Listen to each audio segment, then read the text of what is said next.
Hello and welcome to Frontrunner Motorsport. And I know I said last week that I probably wasn't going to review this Grand Prix because unfortunately I had to work till 10 p.m. and I wasn't able to watch it until I got home. But this was an incredibly exciting race with a lot of talking points, so I just had to put my opinion out there. Now, this is currently 2 a.m. I'm kind of tired, but I have a lot to say, and it's worth sticking around to watch this video. So, if you haven't already, please subscribe. But sit back, relax, and let's begin.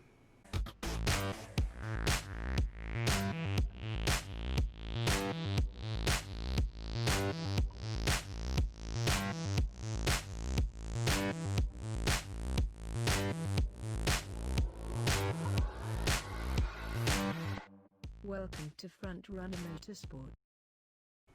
It's hard to know where to begin with this one. I guess with the race winner, the first time a Ferrari, Mercedes or Red Bull hasn't won a race since Australia 2013 when Kimi Raikkonen won in a Lotus. This race was won by Pierre Gasly in an Alfa Tauri. And it's a pretty incredible achievement for them and the team and for Pierre Gasly himself. And he really deserves it. I'm really, really happy for him. I think he is a great racing driver. He was great in Junior Formula. He's done well to bounce back from being dropped by Red Bull. And this win really tops off what has so far been a pretty decent career. Hopefully he'll move up. Which brings me on to the main talking point really. Should Gasly be driving for the Red Bull team and Alexander Albon driving for Alfa Tauri? Do you switch him back after a year when Gasly was kind of average for Red Bull as much as Alexander Albon is? At this point, I would say no. Gasly has performed incredibly well for Alfa Tauri, but I think give Alexander Albon to the end of the year to try and do something, at least get his first podium, because he's looked at times a top level driver who can compete at that level. He just seems to get stuck in the midfield far too often. I know a lot of that is down to his qualifying pace. He really seems to struggle on a Saturday to put the car up the grid where it should be. If he improved that, he'd have a better starting point for the race, obviously. But he always seems to struggle on a Saturday, and I don't really know why, which is very annoying because he can fight through the field to get good positions. He just tends to get caught up in the midfield too often. In this race, he got tagged by, coincidentally enough, Gasly. It damaged his floor. That would have held him back, especially at a speed track like Monza. But time and time again with Albon, he has underperformed, and it's just not worked out for him. And with Gasly's form improving by moving to AlphaTauri, maybe it spurned him on a little bit. But he does deserve another shot in a Red Bull eventually, and I don't see Max Verstappen leaving anytime soon. So I think 2021, if Albon hasn't improved enough, Gasly should get that seat back. I think Albon should be kept on, because I think he is good, and he deserves a second chance as Gasly got. But he really, really needs to do something towards the end of this year. Now, as for Daniel Kiviat, who is also still at AlphaTauri, he's been doing okay. He scores points every now and again, but he tends to be 8th to 10th at best, and he also causes a lot of crashes. He's had a fairly long Formula 1 career. He's had his time in a Red Bull. I think it's time he was moved on as well.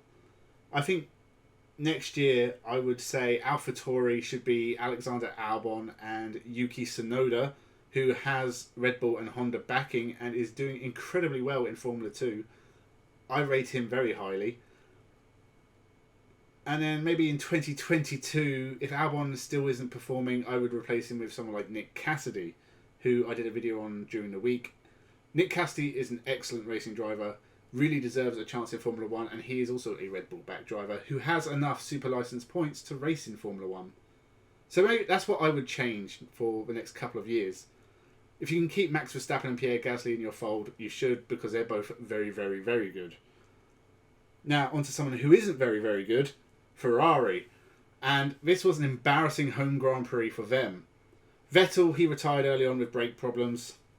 Can't be helped. It's sad. He's had a terrible season. He had a terrible qualifying. He was at the back of the field anyway. Brake failure might have been the least embarrassing way for him to finish this Grand Prix. Leclerc, massive accident, brought out a red flag. Very, very happy to see he was okay. The other Ferrari-powered cars, we had Magnussen also had a failure. He retired. Grosjean was nowhere during this race, but that's kind of been his season, last couple of seasons. And the Alfa Romeos were as terrible as ever. Giovinazzi, he had made the same mistake as Hamilton, pitted when he shouldn't have, got a penalty. He was always at the back of the field anyway, doesn't matter.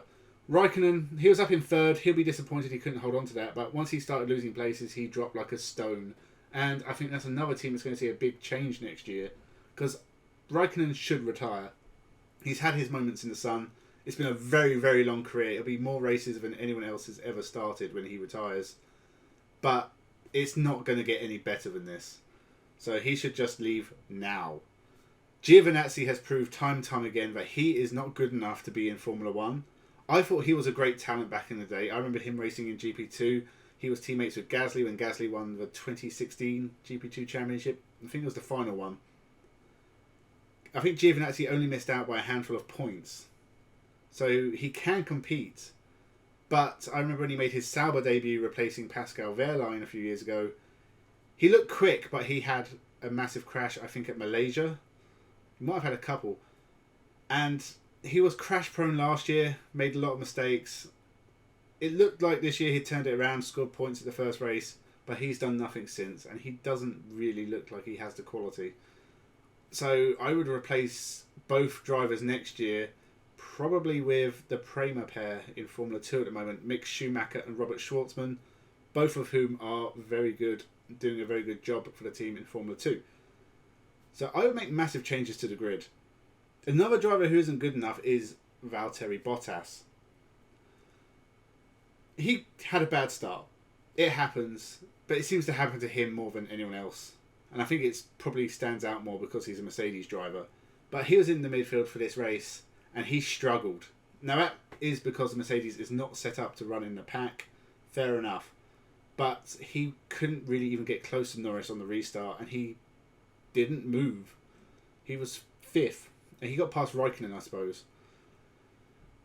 This was a race where he could have clawed some points back on Lewis Hamilton. Hamilton had his moment this year. He went into the pits when he shouldn't have. He got penalised, sent to the back of the field. Lost about 30 seconds to the whole pack. He was only about 10 seconds behind Bottas by the end. And Hamilton was able to overtake. Bottas can't.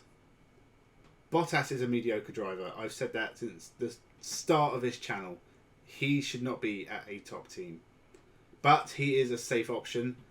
He does score points in a team where it's easy to score points. If he wasn't in one of the two fastest cars on the grid, he would be a mediocre backfield driver who would have been got rid of by now.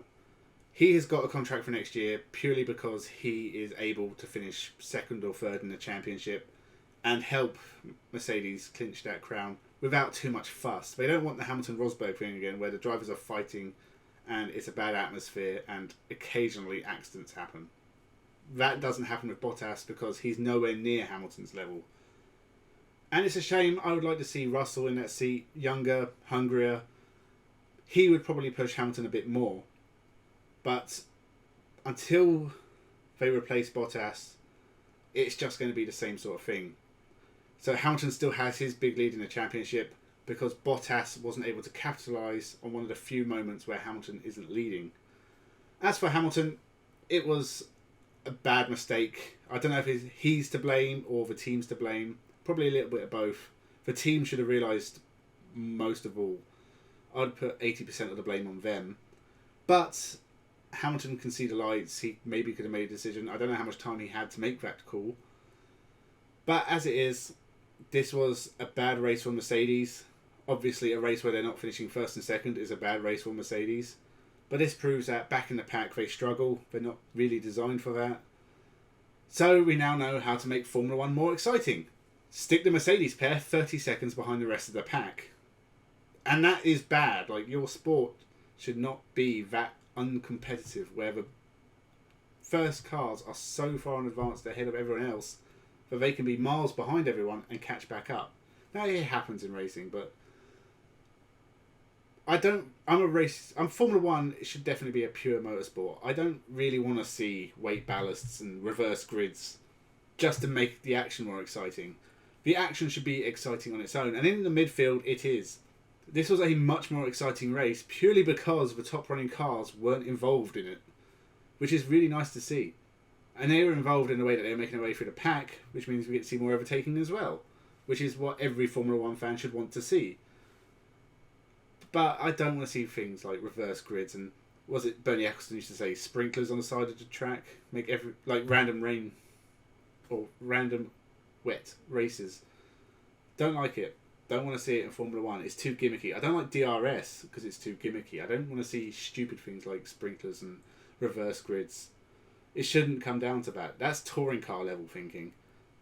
It works in the junior formula where the teams are closer together anyway, and you tend to get more random results. But for Formula One, it should be the best car, the best driver.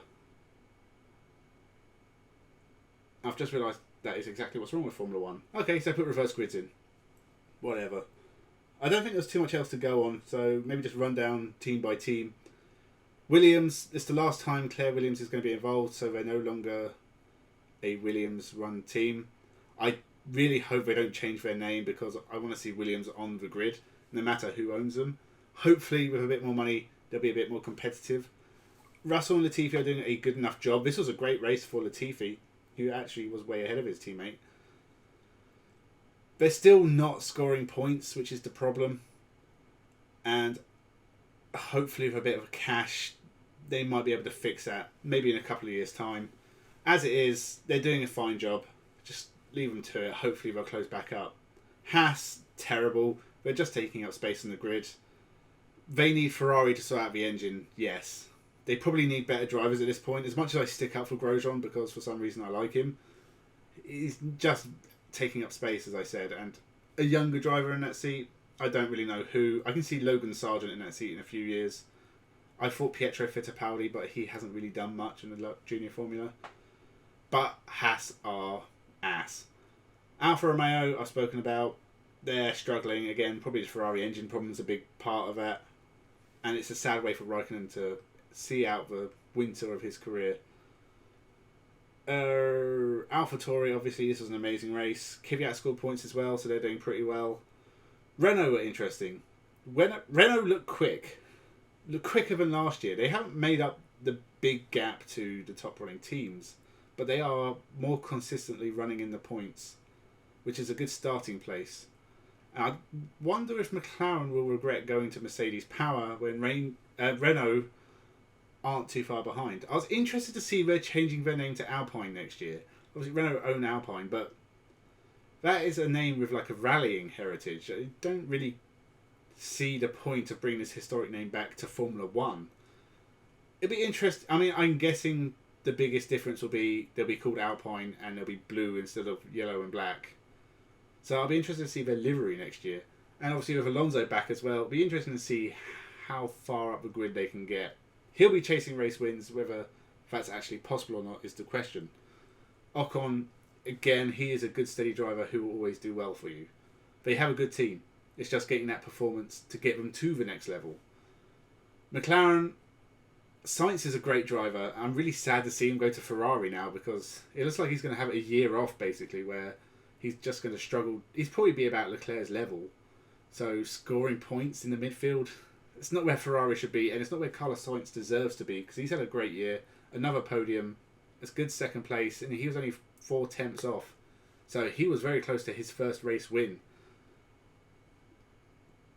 He's not going to get another podium next year. I can't see Ferrari making that many gains. And that is a sad, sad fact. Norris is in the right place at the right time.